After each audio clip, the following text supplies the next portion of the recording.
উচ্চ মাধ্যমিক পরীক্ষা হয় তোমাদের ইংলিশের ৮০ নম্বরের এবং এই ৮০ নম্বরের সিলেবাসটা বা সাজেশনটা তোমরা কি করে অল্প সময়ে শেষ করবে সেটাই আজকের এই ভিডিওতে বলবো। তাই এই ভিডিওটা কিন্তু শেষ পর্যন্ত দেখো। যারা যারা ভাবছো যে হ্যাঁ আমার এখন পড়া হয়ে গিয়েছে, আমি এখন রিভিশন দেবো বা পরীক্ষার আগের দিন কিভাবে পড়বো, তাদের জন্যই আজকের এই ভিডিওটা। আর যারা এখনও অবধি ক্লাস 12-এর ইংলিশ সাজেশন উত্তরসহ এমসিকিউ, এসএকিউ, এলএকিউ এবং গ্রামার এবং রাইটিং সহ পিডিএফ সংগ্রহ করনি বা পিডিএফ নিতে চাও, এই ভিডিও ডিসক্রিপশন বক্সে হোয়াটসঅ্যাপ নাম্বার দেওয়া রয়েছে, সেখানে কন্ট্যাক্ট করলে তোমরা পিডিএফ কত টাকায় পাবে বা পিডিএফের দাম কত সেটা জানতে পারবে। তোমরা পেমেন্ট করে দিলে তোমাদের কিন্তু পিডিএফ দিয়ে দেওয়া হবে। আর একটা কথা বলি যে তোমাদের যদি কেউ অনলাইন ক্লাস করতে চাও, অনলাইন ক্লাস কিন্তু ইতিমধ্যেই শুরু হয়ে গিয়েছে। তো তোমাদের অনেকেই টেস্ট পরীক্ষা রয়েছে, অনেকেই জয়েন হয়েছে। যারা যারা জয়েন হওনি ডিসেম্বর মাস থেকেও কিন্তু কন্টিনিউ করতে পারো তোমরা ক্লাসটা। তো তোমাদের আমি একটাই কথা বলবো যে দেখো, পরীক্ষা কিন্তু একদম দোরগোড়ায় চলে এসছে। এখন কিন্তু নতুন করে কোনো প্রশ্ন মুখস্থ করতে যেও না। যদি এরকম হয়ে থাকে যে ব্রড কোশ্চেন তুমি 5টা মুখস্থ করেছো বা 5টা চ্যাপ্টার থেকে তোমার বা প্রোজ পোয়েট্রি মিলিয়ে আর প্লে মিলিয়ে মোট 5টা থেকে তোমার ব্রড কোশ্চেন তৈরি হয়েছে, তাহলে নতুন করে ব্রড কোশ্চেন এখন আর কিন্তু তৈরি করতে যেও না। যতটা হয়েছে সেটাতেই চেষ্টা করো যে কিভাবে ওটাতেই তুমি 6 নাম্বারটা পাবে।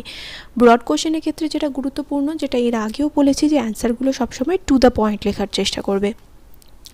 তো তোমাদের যেটা করতে হবে, যে ব্রড কোশ্চেনগুলো তৈরি হয়েছে সেগুলো রিভাইজ করতে হবে। সবার প্রথমে যেটা তোমাদের কাজ হবে পরীক্ষার আগের দিন বা যখন রিভিশন দেবে, সবার প্রথমে কাজ হবে এমসিকিউ আর এসএকিউগুলো প্রোজ পোয়েট্রি এবং প্লে থেকে, মানে pros poetry are the proposal থেকে যে এমসিকিউগুলো রয়েছে সবার প্রথমে এমসিকিউগুলো কমপ্লিট করে ফেলবে। তাহলে এমসিকিউগুলো করলে মানে কত নাম্বার হয়ে গেল, এদিকে 4, এদিকে 4, এদিকে 4, 4 3 12, টোটাল 12 নাম্বার ওখানে ক্লিয়ার হয়ে গেল। এমসিকিউ নিয়ে কোনো সমস্যা নেই, সাজেশনের এমসিকিউগুলোই পড়বে, নতুন করে আর কোনো এমসিকিউ এই মুহূর্তে দাঁড়িয়ে করার দরকার নেই। এরপর যখন টেস্ট পেপার বেরোবে, টেস্ট পেপার আমি তোমাদের সলভ করাবো, অনলাইন ক্লাসেও করাবো, আবার ইউটিউবে ভিডিও আসবে। তো আমার সাজেশন যারা ফলো করছো আমি তাদের উদ্দেশ্যে বলছি যে সবার প্রথমে তোমাদের কাছে যে সাজেশন রয়েছে সেই সাজেশনের এমসিকিউগুলো প্রথমে করে ফেলো। ক্লিয়ার? এমসিকিউ হয়ে গেল, এবার এসএকিউগুলোতে আসো। প্রথমে পোয়েমের এসএকিউ পড়ো, তারপর প্রোজের এসএকিউ পড়ো। ক্লিয়ার করে ফেললে, ওগুলো পড়ে ফেললে। প্লে থেকে তো কোনো এসএকিউ নেই, তাহলে ওখানে হয়ে গেল 4 আর 4 8, মানে টোটাল ওখানে 20 নাম্বার এমসিকিউ এসএকিউ মিলিয়ে হয়ে গেল। রিভিশন দিয়ে নিলে এরপর তুমি বসবে হচ্ছে গ্রামারগুলো নিয়ে। এলএকিউ এর কথা এখনও আসবে না। এরপর তুমি আসবে গ্রামারে আর্টিকেল অ্যান্ড প্রিপোজিশন প্রিভিয়াস ইয়ার্সের পুরো গুলে খেয়ে ফেলো। সোজা কথা, প্রিভিয়াস ইয়ার্সের পুরো পড়ে ফেলো। আর ইরর কারেকশন, ডুয়াস ডাইরেক্টেড পুরো আমি তোমাদের দিয়ে দিয়েছি পিডিএফ, সেগুলো কিন্তু তোমরা সেশনে পুরো কমপ্লিট করে ফেলো। ডুয়াস ডাইরেক্টেড প্রিভিয়াস ইয়ার্সের পরীক্ষার আগের দিন আর নতুন করে গ্রামার করতে বসো না, প্র্যাকটিস করতে বসো না, কিন্তু নিয়মগুলো দেখে নাও যে কোন ন্যারেশন চেঞ্জের ক্ষেত্রে কী নিয়ম হয়, ভয়েস চেঞ্জের ক্ষেত্রে কী নিয়ম হয়, কারণ পরীক্ষার আগের দিন কিন্তু আর এখন এই মুহূর্তে দাঁড়িয়ে প্র্যাকটিস করার কোনো মানে হয় না। ক্লিয়ার? এরপর যেটা করতে হবে তোমাদের ব্রড কোশ্চেনের প্রপোজাল থেকে প্রথমে ক্যারেক্টার রিলেটেড প্রশ্ন পুরো জলের মতো মুখস্থ করে ফেলো। যদি মনে হয় যে মুখস্থ করে লিখবো তাহলে মুখস্থ করে ফেলো জলের মতো, আর যদি মনে হয় যে বানিয়ে লিখবো তাহলে কীভাবে লিখবে প্রথমে আগে নিজে নিজে বাড়িতে লেখার প্র্যাকটিস করো। যদি ভাবো যে আমি বানিয়ে লিখবো তাহলে অবশ্যই করে কিন্তু একবার বাড়িতে নিজে লিখে নিও যে কতটা তুমি লিখতে পারছো নিজের ভাষায়। যদি এটা না করো, পরীক্ষার হলে বসে বানাতে থাকো, তাহলে কিন্তু পরীক্ষার হলে গিয়ে তোমার কিন্তু টাইম শেষ হয়ে যাবে এবং তুমি কিন্তু খাতা কমপ্লিট করে অ্যান্সার কমপ্লিট করে উঠতে পারবে না, পুরো শিটটা কিন্তু কমপ্লিট হবে না, মানে পুরো কোশ্চেন পেপার কিন্তু পুরোটা সলভ করে আসতে পারবে না। বোঝাতে পারলাম? এরপর আসবে পোয়েমের থেকে যে কোনো দুটো পোয়েম সিলেক্ট করো, এর মধ্যে থেকে যে ব্রড কোশ্চেনগুলো তুমি তৈরি করেছো সেই ব্রড কোশ্চেনগুলো কিন্তু রিভিশন দিতে থাকো। এই মুহূর্তে দাঁড়িয়ে কোনো রকম কোনো প্রশ্ন নতুন করে মুখস্থ করতে যাবে না। আমি কিন্তু বারবার করে বলছি কেন যাবে না, কারণ এখন যদি তুমি নতুন করে কোশ্চেন মুখস্থ করো তাহলে কিন্তু সেটা ঘেটে হয়ে বাকিগুলোর সাথে চচ্চড়ি হয়ে যাবে একেবারে, সোজা কথা। তাই যেগুলো মুখস্থ রয়েছে সেগুলো কিন্তু পরীক্ষার আগের দিন বিশেষ করে নতুন কোনো কোশ্চেন মুখস্থ করবে না, যা করেছো আগে সেগুলোই রিভিশন দাও, সেগুলোই আবার করে পড়ো।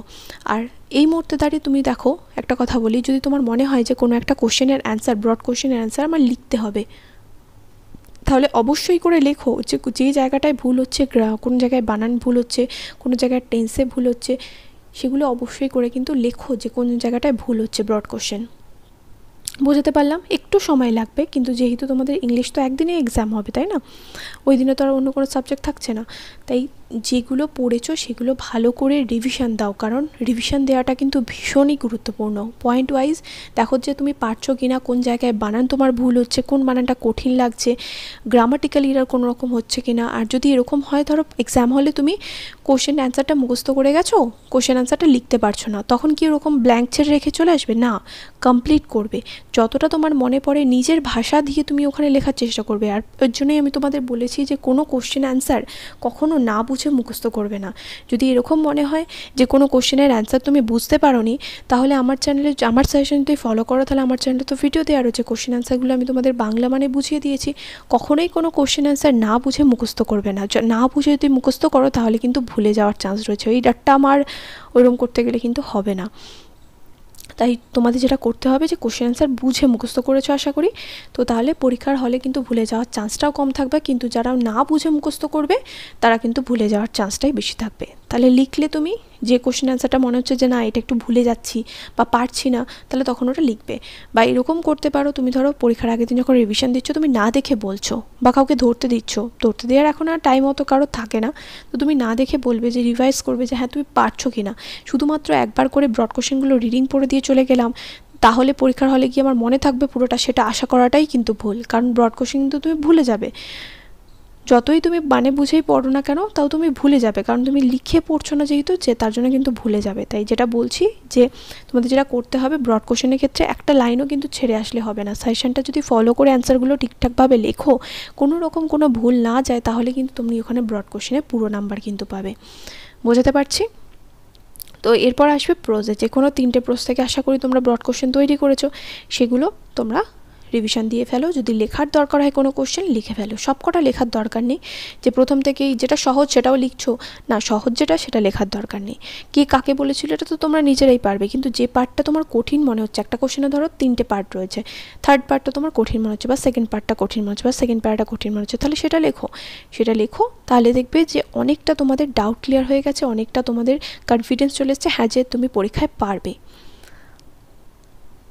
আর প্রপোজাল থেকে বাকি যে কোশ্চেন্সগুলো রয়েছে সেগুলো যদি তৈরি হয়ে থাকে, তাহলে অবশ্যই করে তৈরি করে নাও, আমি বলছি না যেগুলো বাদ দিয়ে দাও। এরপর আনসিন তো এখানে নতুন করে কিছু করার নেই, লাস্টে গিয়ে রাইটিংগুলো পড়বে, কারণ রাইটিংয়ে আছে 10 নাম্বার, কিন্তু ব্রড কোশ্চেনে কিন্তু অনেক নাম্বার রয়েছে। টেক্সট থেকে কিন্তু পুরো টার্গেট করতে হবে যাতে 50-এ 50 নাম্বার বা 48 নাম্বার বা 47 নাম্বার তোলা যায়। টেক্সট থেকে যদি নাম্বার কমে যায়, তাহলে কিন্তু বাকিগুলোর থেকেও কিন্তু নাম্বার কমে যাবে। তাই টার্গেট রাখতে হবে যে টেক্সটে তুমি বেশি নাম্বার তুলবে। রাইটিংয়ের মধ্যে তোমাদের report writing, precis writing, letter writing রয়েছে, এগুলো যেগুলো সাজেশনে দিয়েছি সেগুলো একবার করে চোখ বুলিয়ে নাও, তাহলেই হয়ে যাবে।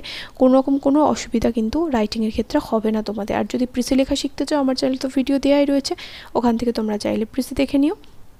প্রেসি লেখা কিন্তু একদমই সহজ, শুধু কয়েকটা প্র্যাকটিস করতে হয়, প্রথম প্রথম কঠিন মনে হবে, কিন্তু তারপরে গিয়ে দেখবে যে প্রেসি করতে পারছো, কোনো অসুবিধা হচ্ছে না। তো বুঝতে পারলে যে কীভাবে রিভিশন দেবে তোমরা, কী কী জিনিস পড়বে, কীভাবে পড়বে। আশা করি এই ভিডিওটা তোমাদের কাজে লেগেছে। যদি কাজে লেগে থাকে আমাকে কমেন্ট করে জানিও। আর যদি তোমাদের মনে হয় যে ইংলিশের সাজেশনের নোটসটা তোমরা আমার কাছ থেকে সংগ্রহ করবে, এই ভিডিও ডিসক্রিপশন বক্সে হোয়াটসঅ্যাপ নাম্বার দেওয়া রয়েছে, বা অনলাইন ক্লাসের জন্য তোমরা কিন্তু কন্ট্যাক্ট করতে পারো। দেখা হবে নেক্সট ভিডিওতে। Till then by.